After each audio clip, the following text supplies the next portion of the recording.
action then continues on Sunday. It's the first of the Europa League semi-finals. Manchester United taking on Sevilla. It should be a cracker. Gab and Stevie with me to look ahead to this one. Gab, United slight favourites. Yeah, and I think part of the reason they're only slight favourites has to do with what Sevilla displayed against Roma and against Wolves along the way, and also what we saw from United against Copenhagen, which it took them a while to get going. I mean, they created chances obviously before their late goal, but Sevilla's got a tremendous record in this competition, and obviously Julian Lopetegui is a guy who's got a lot of he's got a lot of options in how he lines up and how he approaches games. Stevie?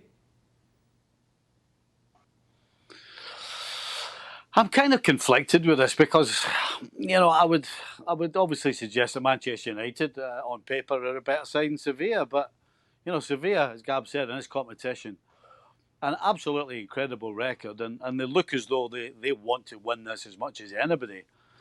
And you kind of wonder, considering the lacklustre performance of Man United against Copenhagen, you kind of wonder if this really is the top of Ollie's list, which I think it probably should be. So I'm finding it difficult to pick a winner here. I think it will come down to attitude. If Ollie puts the attitude in the team he picks, and obviously if it's the first team, then that will tell you that he wants to win it, then they should be favourites. But if he goes about this the wrong way and puts little seeds in players' minds that, we'd love to win it, but it's not the end-all, end-all, then I think Sevilla will be the side that will win it because they have been great. Football-wise, they passed Wolves off the field for me in the last round. And if Man United are not at it, then Sevilla can definitely beat this United side. Let's get some predictions then, Gab.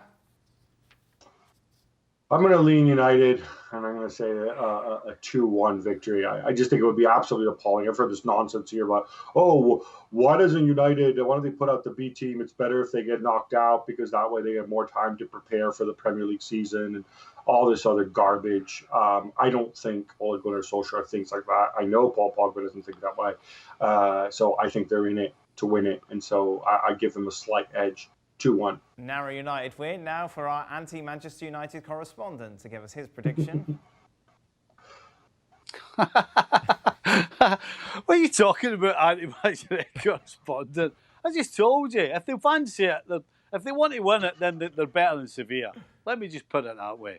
Listen, the attitude they showed in the last game, I'm not quite sure they're desperate to win it. So what's your I'll prediction? go with Sevilla, just to keep you happy, Dan. What's your prediction, Sevilla? Sevilla won, just to keep you pleased. Of course, there it is. One more than United. YouTube comments are right about you, Stevie. Everything they say. Thank you very much, gents. We'll, of course, be looking ahead to we'll be reviewing that game on the next edition of the show. Be sure to join us. Thanks so much for watching ESPN on YouTube. And for more sports highlights and analysis, be sure to download the ESPN app. And for premium content and live streaming, subscribe to ESPN+. Ollie, question for you. How's the team looking on the fitness and injury front? And try and sum up how important this match is for Manchester United and for yourself. Well, we've had a few good days now preparing, both recovering and preparing, training. So not very often we have 6 days between games. So we're ready. We are physically definitely ready. Mentally, the boys will be ready because a semi-final, everyone would want to take part and join in. And I just want them to enjoy it. So for me as well, looking forward to the semis. We've been already twice now in the semi this season, and of course we're happy with going as far as we have, but we're not satisfied. We want to go one step further. Andy Mitten.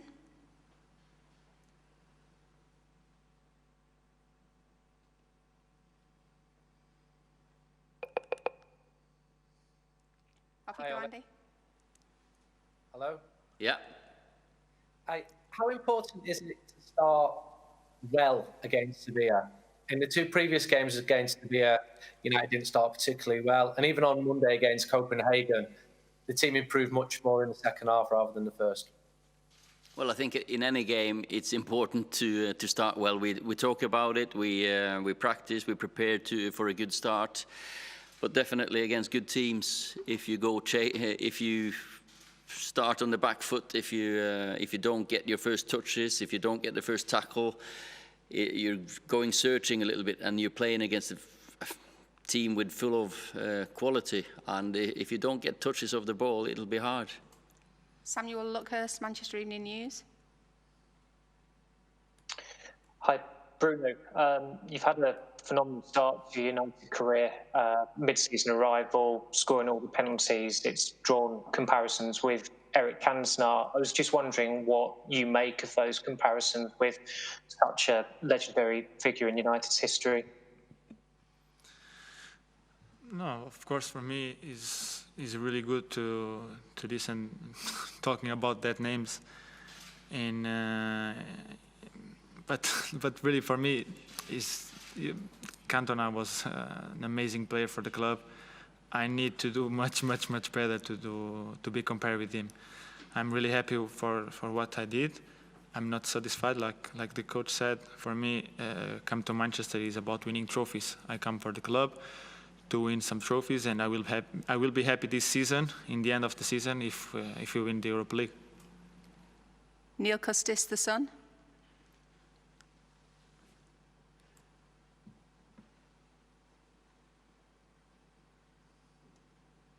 No? Yeah. Oh, yeah. Sorry, Ollie. There you go. Can I just ask about Sergio Romero? How much do you admire the way he's able to have long periods when he's not playing first-team football, but can come into like an important game on Monday and still perform to that level? And how difficult that might be for a goalkeeper to be able to do that? Well, I think Sergio is in a unique or a special situation because he's in a goalkeeper department with one of the best goalkeepers the last 10 years in the world. David has been exceptional. But it says everything about Sergio's professionalism and his qualities, that whenever he plays, he performs. Of course, he's experienced, so he always knows how to prepare. He's focused, concentration is fantastic, and he's been a very good goalkeeper for us. He's a very good goalkeeper for us. Okay, Simon Stone, the BBC.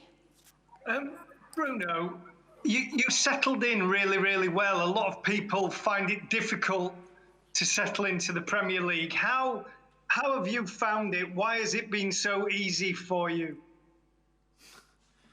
I can't say it was easy, but of course we have good results. I was scoring some goals, but for me it was easy because the team helped me a lot. Everyone in the club helped me, the staff, coach, everyone passed me a lot of confidence. So it was much easier for me. Maybe I think I play already in Italy, so I know how it is to be out of my country, playing different leagues. Of course, Premier League is completely different, but like I said, I have the confidence of my teammates, from the coach, from the staff, from all the club, and I think the thing's going really well, because when you have the confidence from everyone, you can do your game and try to do your best. Carrie Brown, beIN Sport. Can I have one question to Ollie and one to Bruno? Ollie first. I don't know if you saw a clip, Ollie, of a Spanish commentator. It's gone viral after the Sevilla game. He was watching Traore accelerate towards goal, and he used a car sound. I saw Greenwood accelerate towards goal at that same pace, time and time again, despite the stifling heat here at Cologne. Do you think that commentator might need some throat sweets to get through the game? And how important is it having fresh, fast legs like that in your squad? Of course, it was a special clip, and it's not easy to defend against Adama Traore, have to say. But as you say, we have some quick players up front ourselves. We want to be direct. We want to be positive in our football. But it's not only that's not our only qualities. I think we've shown now that when teams drop, we can create chances as well. And the boy next to me here, or a man next to me here, has been instrumental in ourselves creating chances both on the counter-attack and in established play. So we'll have to see how the game pans out. Do you get the first goal? That's important in games like this. So we've prepared well. And Bruno, thank you. Bruno, to you. You talk about the players that have helped you and the coach. Can you give us an anecdote, a conversation or a moment that really was special to you and made you feel like you belong in this team? Because actually it's believed that it's very hard to go into that Manchester United team and succeed immediately. I think when a club pay for a player 55 million, you have confidence from the club. So I think from there start everything, you know.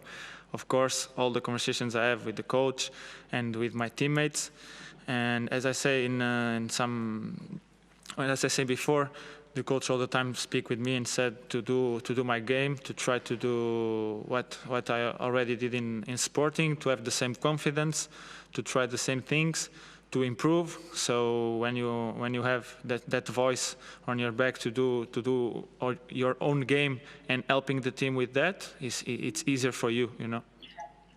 David McDonald, The Mirror. Hi, a question for Ollie. You mentioned the two semi-final defeats already this season. What have you and the players learned from those experiences, you feel, that can ensure that tomorrow is a different outcome for you? Well, you know that when you come to a semi-final, you're playing against big teams, good teams with quality, and it's time to step up for big players, big game moments. You have to have 100% focus, because any little moment can change a game, can win you the game, can lose you the game, and we've learned that it's very painful to lose a semi-final. Jose Espina.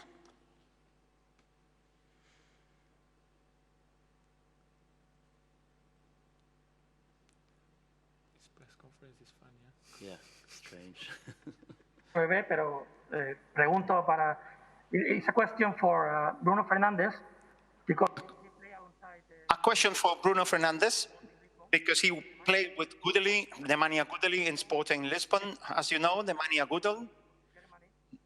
Yes. He has a coronavirus. Yes, I know that. He has returned to Germany.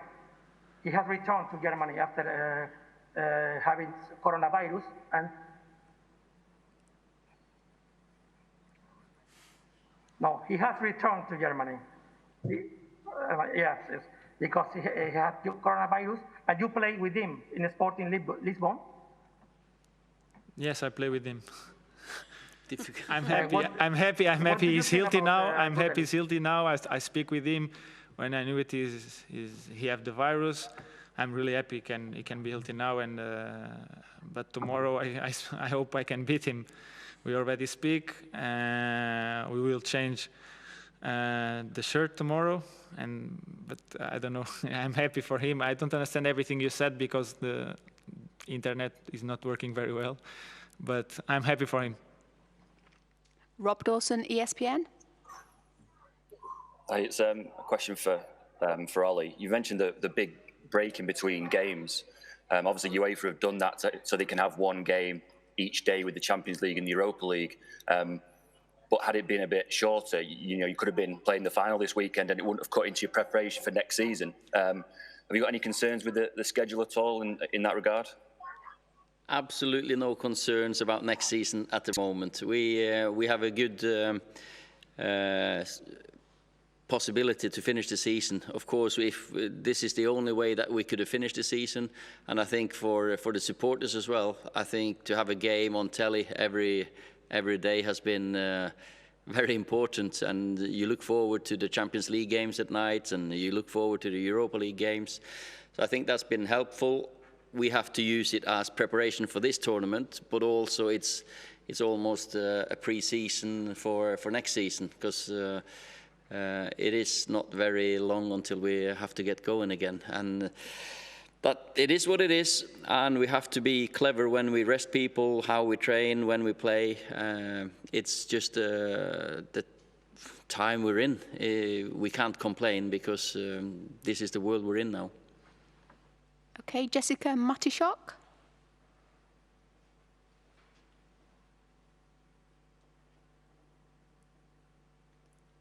No, I don't have anybody else's hand up. Does anybody else want to ask a question? Ingrid from TV2, Norway.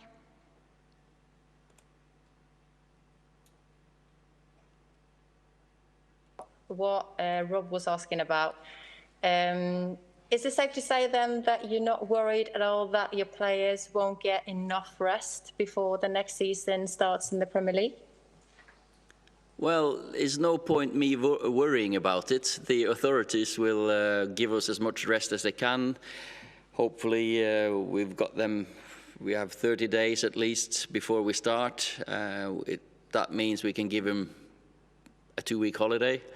They can not probably travel wherever they want, but and it gives us 2 weeks to prepare for the first game.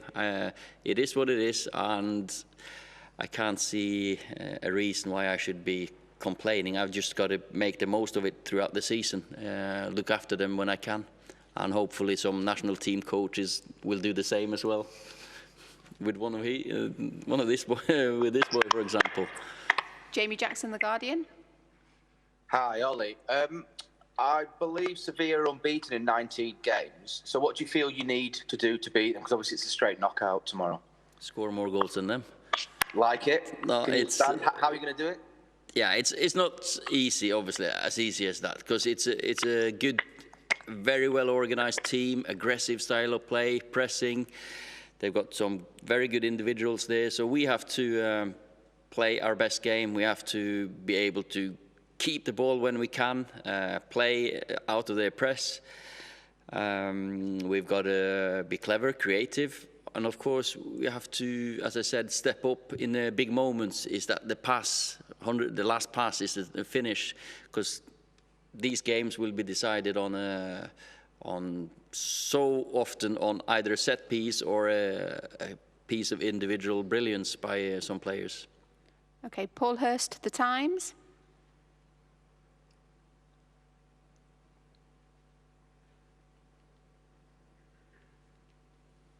Are you there, Paul?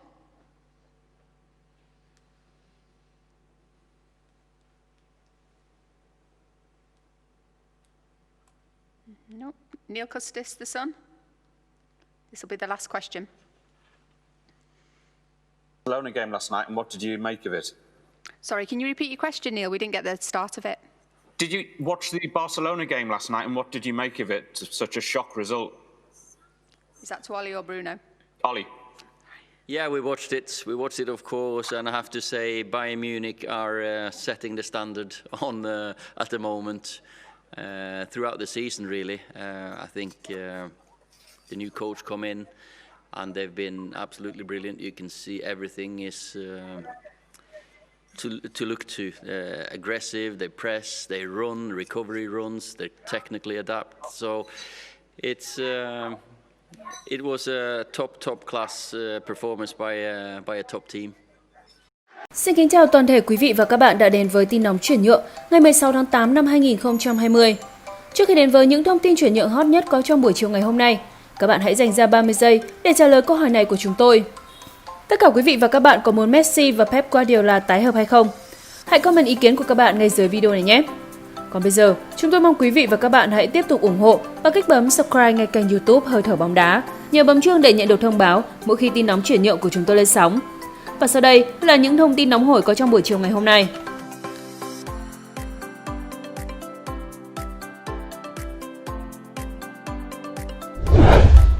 Bán Dybala cho Real Madrid, Juve quyết gây sốc với Mohamed Salah.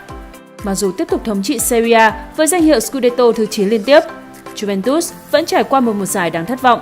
Trên băng ghế huấn luyện, Andrea Pirlo đã thay thế Maurizio Sarri.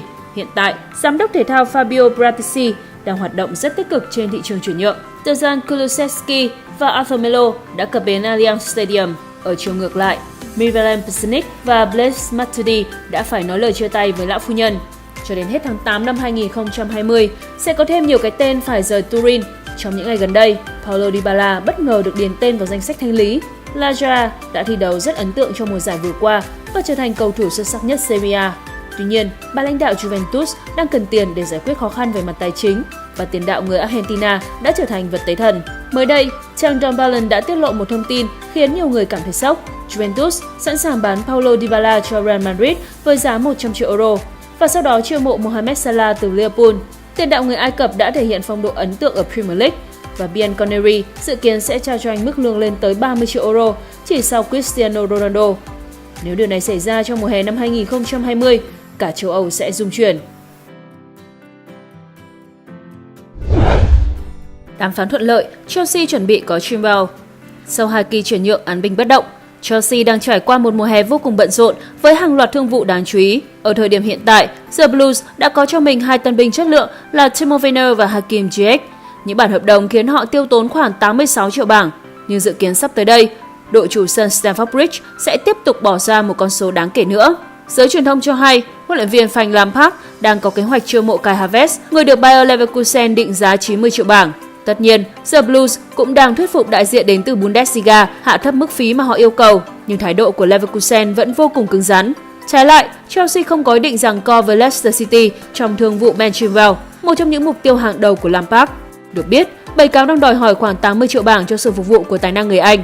Con số sẽ khiến Chilwell trở thành hậu vệ cánh đắt giá nhất thế giới.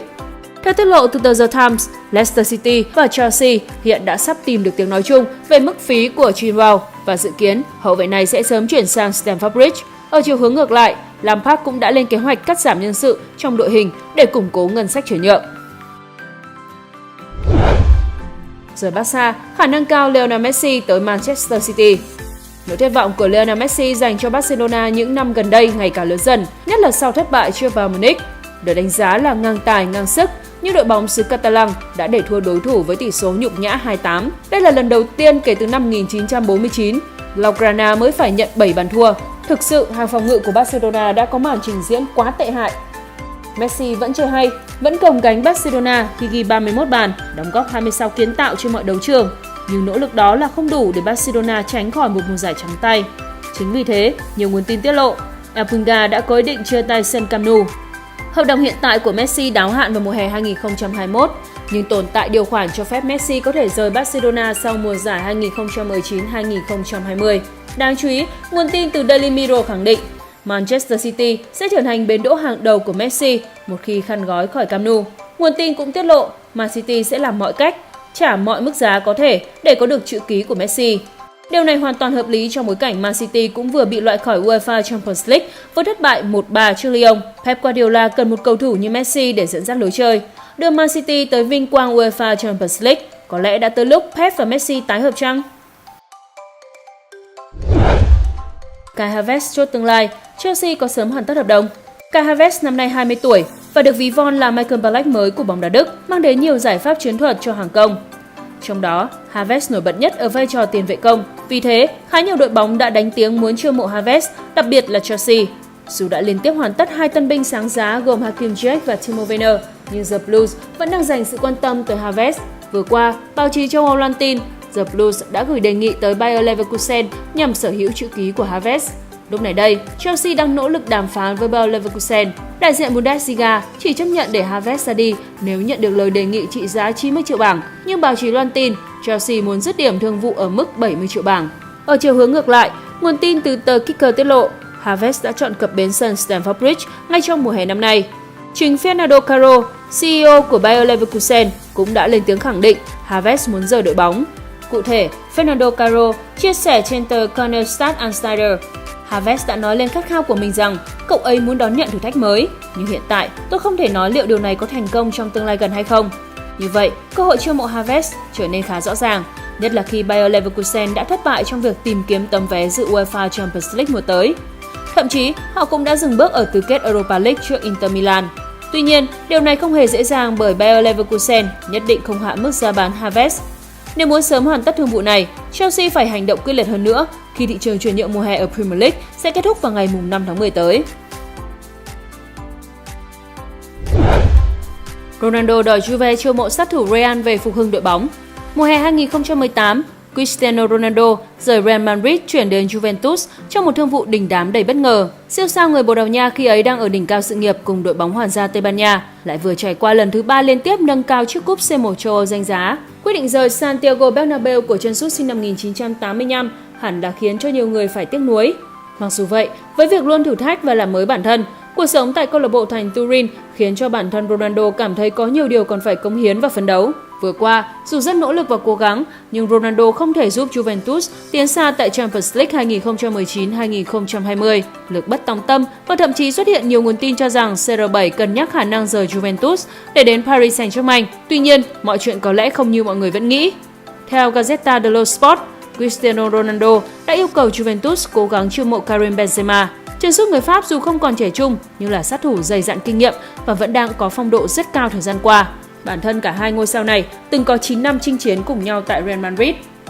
Theo Transfermarkt, mức phí của Karim Benzema chỉ vào khoảng 32 triệu euro. Tuy nhiên, khó khăn lớn nhất trong thương vụ này chính là việc ban lãnh đạo Real không hứng thú bán đi chân sút số 1 của đội bóng vào thời điểm hiện tại.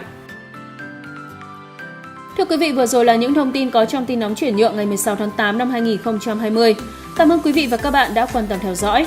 Đừng quên tiếp tục ủng hộ chúng tôi bằng cách bấm subscribe ngay kênh YouTube Hơi thở bóng đá. Và đừng quên bấm chuông để nhận được thông tin chuyển nhượng hot nhất mỗi ngày. Còn bây giờ, xin chào và hẹn gặp lại!